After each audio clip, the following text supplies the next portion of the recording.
Welcome to the deep dive. Today we're tackling online betting in Somalia.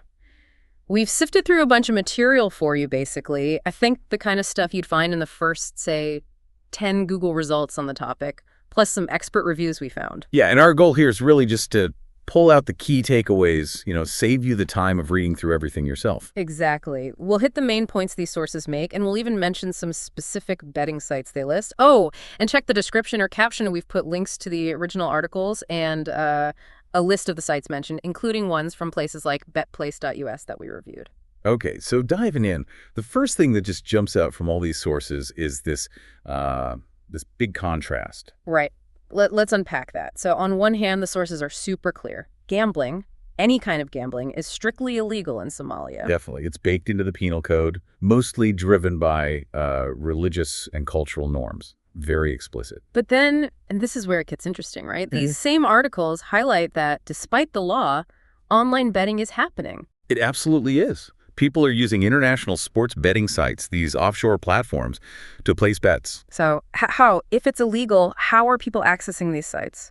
Well, the consensus in the sources seems to be it boils down to enforcement, or rather the lack of it. Yeah, the government apparently doesn't really have the formal setup, or maybe the tech infrastructure, to effectively block access to all these international sites. So even though it's technically illegal and there could be penalties, people can still find ways online. That seems to be the reality pictured in these articles. Right. It's a bit of a gray area in practice, even if the law itself is black and white. Fascinating. So given that situation, what do the sources advise for someone in Somalia who might be looking at these offshore options? What should they, look out for? They offer quite a bit of guidance, actually. The big things are checking for legitimate international licenses. That's sort of your first marker of, well, maybe not safety, but some level of oversight. Makes sense if there's no local regulation. What else? Yeah. Reputation is huge. Looking at reviews, seeing what other users say, and security, obviously. Right, encryption and protecting your data. Exactly. Strong security measures are crucial when you're dealing with platforms outside your country's legal reach. Good customer support is another one they mention, ideally 24/7. And payments must be a big headache. Oh, yeah. That comes up a lot. Sources point out that using local Somali banks or even some common e-wallets is often restricted. So what's the workaround? Often it's cryptocurrencies, or finding sites that take international e-wallets or maybe specific types of cards if you can access those.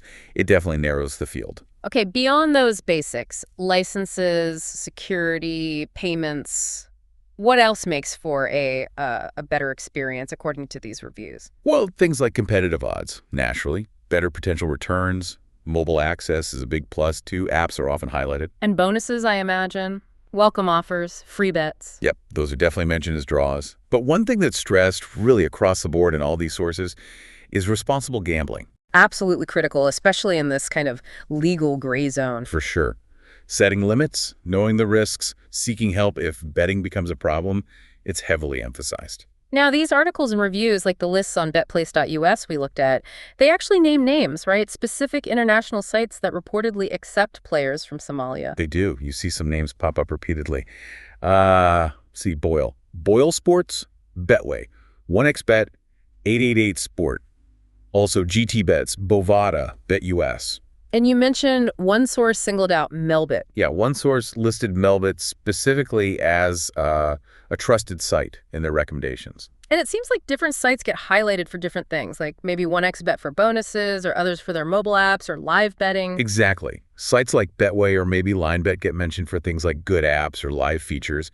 It shows there's variety, even for players accessing sites from Somalia. These are the kinds of platforms people are finding and using based on what these sources report. So it's this really complex picture. Officially illegal, deep cultural reasons for that, but practically accessible through these offshore channels. It really does bring up that bigger question, doesn't it? Yeah. About how technology and the internet just kind of bypass traditional borders and laws. Yeah, especially in places with very firm legal stances. It's definitely something to chew on. A real challenge to those boundaries. Well, that's the gist of what we found in the sources. Remember, this was a dive into things like the top Google results and expert reviews. If you want to dig into the specific sites, compare their features yourself, or read the original articles. You know where to look. All the links, plus that list of recommended sites, are right there in the description or caption for this deep dive.